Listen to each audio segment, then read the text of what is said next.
I always tell my students, and this is inside and outside the ring or inside and outside the mats. I always tell, my competitors and my students that they should be more of an assassin than a murderer. To me, a murderer is somebody who is very dangerous or very violent. They could go in, they could kill somebody, but they're probably going to get caught immediately afterwards. They're probably, they might go fight somebody off of anger or emotion, and then immediately afterwards, there's going to be repercussions, right? Whereas an assassin, to me, is somebody who goes in and everything's pre-planned, everything's organized, they're very prepared. They do the killing, and then they're gone. And more than likely, they never get caught. And that's the way that we train to be when we're fighting, as well as in jiu-jitsu. Like we're smart, we plan, we strategize, so that we hit the other guy more than he hits us. So that when we get out of this fight, not only are we going to win, but we're going to win in a safer way, in a way where there's not as much danger, etc. So I guess if I had to describe myself as far as my mentality, it would be that of an assassin, or at least that's what I aspire to be. Absolutely. I've had like full-on panic attacks prior to, at least what I would describe as a panic attack, prior to fighting during different times. I mean, the first time was probably when I got my hands wrapped. I was freaking out a little bit, breathing like super short, and I could feel my heart pounding. And then there'd be some times where I'd be like on the bus, like watching tape, and I'd feel it, and I just really, really panicking. And thankfully, like anytime I've ever actually gone out there, I've never frozen or anything. Like I'm always like in it. But that's the one cool thing about mixed martial arts, is that there's really no time to slow things down. You could try to stay away from somebody, I guess, and like circle, and maybe that slows things down to a certain degree. But if you take a break, even for a second mentally, that's a guy punching you in the head. And it's just, to me, I'm on high alert the whole fight. So it's very hard for me to take a moment and be like freaking out. I'm just focused on winning the fight. That's how I feel. I feel like, I got thrown into a cage. There's no way out except for to, submit this guy or knock him out. And he's going to try to do the same thing to me, for 3 to 5 rounds.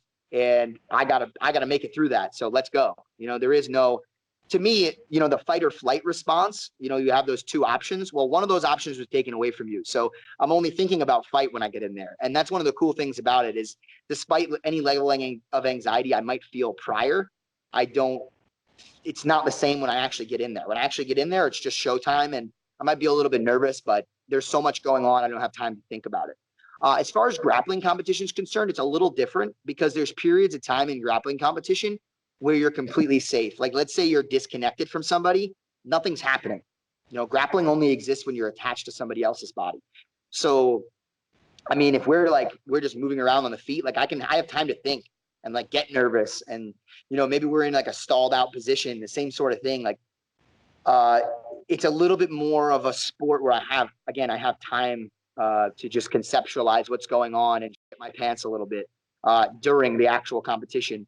So in certain ways, like I can have more anxiety for grappling, but it was never like that before the show as much, right? Like I don't think I ever had like full out panic attacks as much right before grappling competition, but a little bit. I remember before I fought Paul Harris, I was feeling like super nervous. I watched this guy tear people's legs off and arms off and things. And, it went match by match as to how anxious I would get.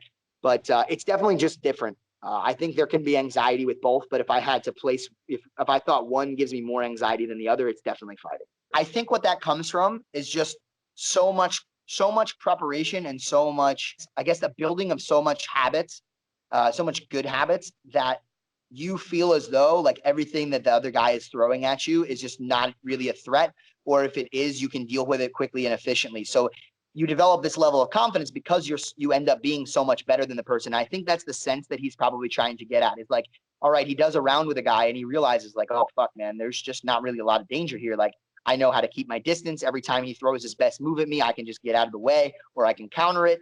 And when you feel that, you feel invincible. And absolutely, I felt that in times during fights. Sometimes it's because you just did damage to somebody and you feel as though, all right, like this guy, he's having a tough time coming back from the damage that I just did. So I feel less vulnerable. And then you just feel like you can open up and you can throw all your attacks without getting hurt, right? And I think that's kind of that state that he's talking about. And I've absolutely felt that in grappling matches. I've absolutely felt that in fighting at various points, whether I hurt somebody or whether I was just like again, like you said, in the zone, I did so much work prior that I'm just had that much more skill than the other guy. And I wasn't really afraid of what he was doing to me. And I was just focused on what I was going to do to him. And yeah, you experienced that. And again, I truly believe that confidence, you can have artificial confidence if you lie to yourself to some degree. But when you get in a cage and when you get on the mat, it's hard to continue lying to yourself when somebody is hurting you or somebody is putting you in bad positions and somebody is dominating you. At a certain point, I feel like your brain starts to realize, oh, I'm not ready for this, right? So true confidence to me comes from the actual preparation beforehand, the actual training, the actual habits that you develop, so much so that you're that much better than the other guy. And it shows out there when you actually step in there and you're actually fighting somebody. And I think that's kind of what I'm getting at. When I was in high school, not a lot of people know this about me. I've released it in a few interviews and I've said it a few times, but I did things like I sang in choir, I did drama, I did like all different kinds of things. I did a bunch of different clubs.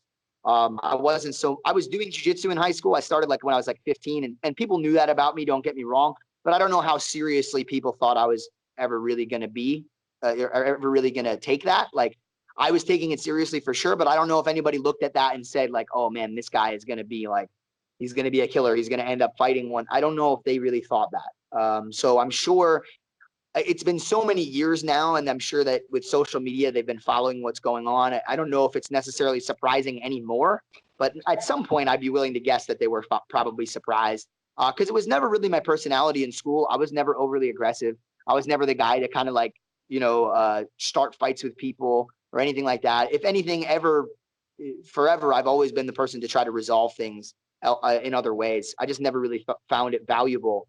I found it valuable to learn how to fight because I knew that there was going to be times when you didn't have a choice. And I thought that was very important for my self-confidence. But it was never something that I really tried to force or put on other people. So I don't think they necessarily thought it was in my nature, to fight people or thought that it'd be something that I'd really be interested in. So I'm sure it surprised a lot of people. Not a lot of people vocalize that, but I was definitely telling some stories and things to people and, they were having a good time. It's a very different experience, a different life experience going around the world and doing all the things that I've done. Even just the travel alone, people have all these questions because most people like they get a job somewhere near wherever they grew up or even a little bit further away. And that's pretty much all they know. Even if they move, that's they settle in one location and that's pretty much it. Very few people like really travel and do a lot of different things and meet a lot of different people. It's kind of like it stays relatively localized, which is fine. I just think it's a different experience. So it was definitely something that people were asking me about. I had a good time, hanging out with those guys. And yeah, it's kind of like getting back to your roots in a way, and kind of seeing where everybody ended up. But it was cool. I'm happy the direction that I went compared to, the direction that other people went. And I don't say that from a condescending point of view. I just say it from that's how I feel about myself point of view. They may be very happy, but I don't know if I'd be happy if I was in their shoes, right? Everybody's a little different. Everybody's going to be happy doing different things. And I think I made the right choice for me. I can't really see myself. It's hard for me to imagine myself doing other things, that they're doing right now. I have a lot of fun with it though, because I kind of like, when I was older, I kind of grew up in the internet age, I would say, where when I was a kid, people were already talking each other on the internet and saying mean things. And it's not new to me. To like the generation past me, I think by the time they really started aggressively using the internet, like things like Facebook, they were already like full grown adults and weren't used to the idea of somebody who they were never going to meet talking shit about them, I want not to their face, but like in a public forum and them not being able to do anything about it physically or anything like that. So that was a weird feeling for them.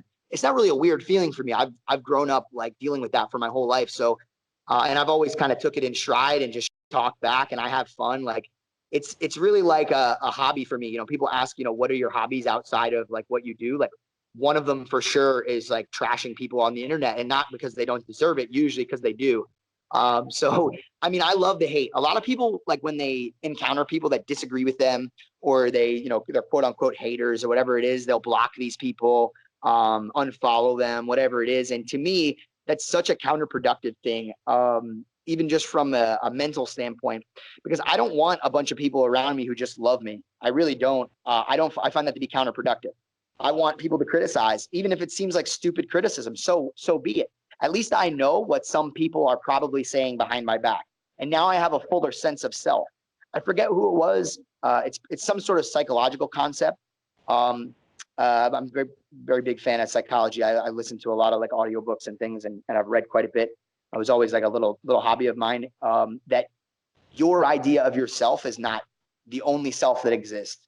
Everybody that's ever met you or experienced some part of you in some capacity knows a different you than you know, right? And I think by taking in that negativity, you start to see like how some people might view you with the limited information that they have. And I don't know, I think that that's useful in a way. Sometimes it's not. Sometimes it's just some jerk off talking shit. But other times, like, it's something to like sit back and think about, just from a certain standpoint of, hey, man, maybe somebody on the internet only heard me say this sentence, and this is how they're going to view me forever until they hear something else. And it kind of makes you realize the impact of some of the statements that you might make, where that if people that are close to you know you as a whole might interpret that statement so different than the average person who never heard you say anything before. I don't know how much I could really say. I will just say that there is a different John Danaher than all of you guys know and love out there. Okay. And, the guy used to work as a bouncer for years, and threw a lot of people out of a lot of different nightclubs, and has a lot of different fight stories. And he's a very aggressive guy.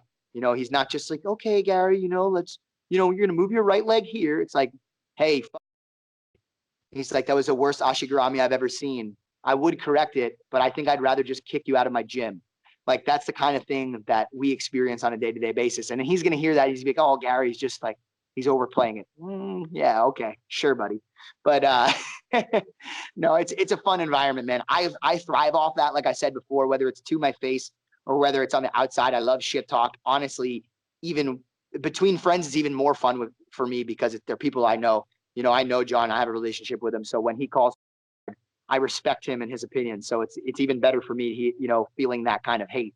And it makes me better, man.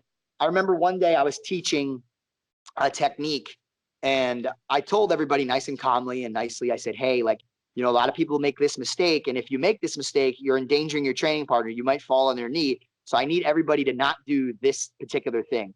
I break, everybody starts, and what do? Of course, they do exactly what I told them not to do. It was very simple too. So then I stopped everybody. I was like, stop. What are you guys, idiots? I'm like, I literally just said not to do that. I screamed at everybody, right? I'm like, I need to fall with your knee to the ground and not your hip or something like that, right? Now, what do you think the result of that is? People might say, oh, you shouldn't coach like that. There's no reason for that level of aggression. But let me tell you what, I told them the same detail, calmly and nicely. They didn't do shit, and everybody got it wrong. The moment I screamed at everybody, all of a sudden, nobody made that mistake. So there's something to be said for some level of aggression and some level of criticism, and even harsh criticism, actually helping athletes. And I think athletes at the highest level need it more than anybody else, because nobody's telling them that they suck, right? Like, who's telling Keenan Cornelius that he sucks? Seriously, who? Nobody, right? No, and that's not to just point fingers, but he's just very good. That's the only reason I chose to single him out, right? But like, I have John to tell me I'm on a day-to-day basis. I really do. And it's an amazing, useful tool. And when I hear him say that, I go, you know what? I'm going to do better next time. When you hear somebody just say, good job, there's no inspiration to do better. I think that's the kind of environment that we create. I really like it. I thrive in it. Other people don't, and other people don't enjoy it. And it is what it is. Everybody's not going to get along with everybody, but I think it's extremely useful, and it's made me a lot better. All my social media pretty much underneath my name, so anybody can find me anywhere. I'm most active, I would say, like you said, on Twitter. I talk to like pretty much everybody, even if you're making fun of me. So by all means, let's fight. It's going to be fun. Facebook, not as active. I mostly just share things there, but I go here and there. And then I would say Instagram is probably where you'll see me, post the most things. I interact a lot there too in the comments. So it's pretty easy if as long as you annoy me enough, it's pretty easy to get a response out of me. So, just keep sending messages, and eventually I'll get to you for sure. So, yeah, man, anybody wants to follow my social media, that's great. I'm also very open for sponsorship right now. I don't have a lot of stuff going on. I've kind of, waited out some contracts that I was in. So now I have a lot of opportunities. Probably going to get a title shot sometime soon. So probably I would say now's a good time to get in, before it gets more expensive than it already is, to to sponsor me. So if anybody's interested, you can send me a message. My email is just my name at Gmail. And if you can't get me there, Tonon Seminar, Tonon Seminar at gmail.com is a great way to get in touch with my manager, whose name is Jeff Chu. And he can help point you the right direction as far as sponsorships and stuff too. That being said, that's pretty much it. Thanks to Chimera Coffee and Armbar Soap Company, as well as Studio 540, for helping me out and supporting me always. And that's all I got for sponsorships right now to thank.